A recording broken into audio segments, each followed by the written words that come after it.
ஆசிரியரை பிடித்து போன பின்பு பிடிக்காத பாடங்கள் கூட பிடித்து போன மாயங்கள் உங்களுக்கும் கட்டாயம் நிகழ்ந்திருக்கும்.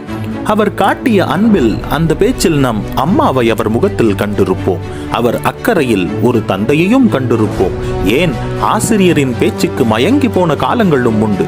அறிவியலை அதிசயித்து பார்க்க வைத்த அறிவியல் ஆசிரியர் கணக்கு கடினமல்ல, எளிதுதான் என்று அன்போடு படிப்படியாக சொல்லிக் கொடுத்த கணித ஆசிரியர் ஆங்கிலம் பேசுவது எப்படி என்று விழுங்கி விழுங்கி பேசிய பருவத்தில் ஆங்கிலம் எல்லாம் அவ்வளவுதான், பேச பேச வந்துவிடும் என்று வகுப்பில் எழுப்பிவிட்டு ஏதாவது பேசுங்க என்று சிரித்தபடி கைகட்டி நின்று எங்களை பேச வைத்த ஆங்கில ஆசிரியர், வரலாற்றை ரசித்து படிக்க எங்களை கடந்த காலத்திற்கு கூட்டி போன வரலாறு ஆசிரியர், வேண்டாம் வேண்டாம் என ஒதுங்கி நின்றாலும் நீ உயரமாயிருக்கிறாய், நன்றாக விளையாடுவாய் என்று அணியில் சேர்த்து உற்சாகப்படுத்திய உடற்பயிற்சி ஆசிரியர், புறநானூறு காதல் கதைகளை எல்லாம் சொல்நயத்தோடும் முகபாவத்தோடும் சொல்லித்தந்த தமிழ் ஆசிரியை என்று இதயத்தை தொட்டு போன முகங்கள் என்று பசுமையான நினைவுக்கு வந்து போகிறது. நம் மனதில் இருக்கும் அந்த முகங்கள் மேல் நமக்கு இருக்கும் பேரன்பும் மரியாதையும் எப்போதும் இருக்கும். குருகுல கல்வி முறையில் இருந்து வகுப்பறை கல்விக்கூடங்கள் என மாற்றம் ஏற்பட்ட போதிலும் மாறாதவர்கள் ஆசிரியர்கள் மட்டுமே.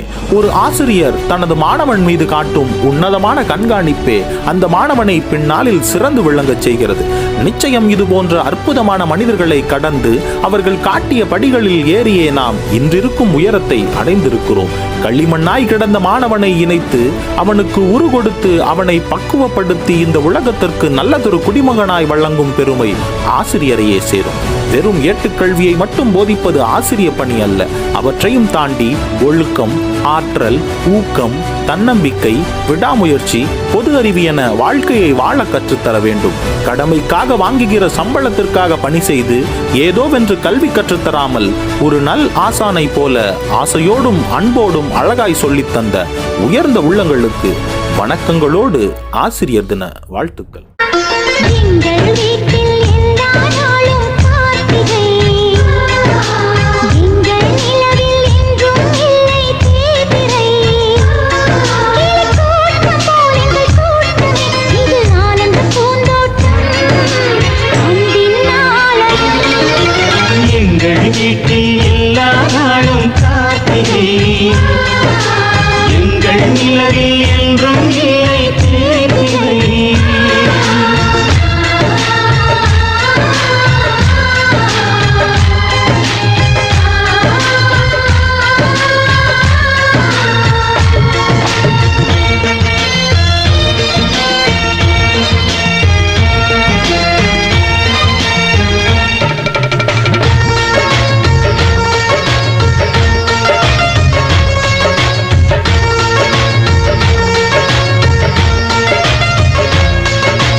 பறவை கூட்டங்களே, பாசத்தின் மொழியை கேளுங்கள்.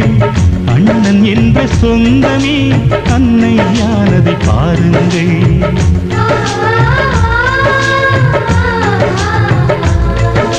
சிலுவைகளை நீ சுமந்து மாலைகள் எமக்கு சூட்டினாய். சிறகடிக்கும் பறவைக்கெல்லாம் வானத்தை போல மாறினாய். விழியோடு நீ குடையாவதா, விழிகள் நனைவதில்லை.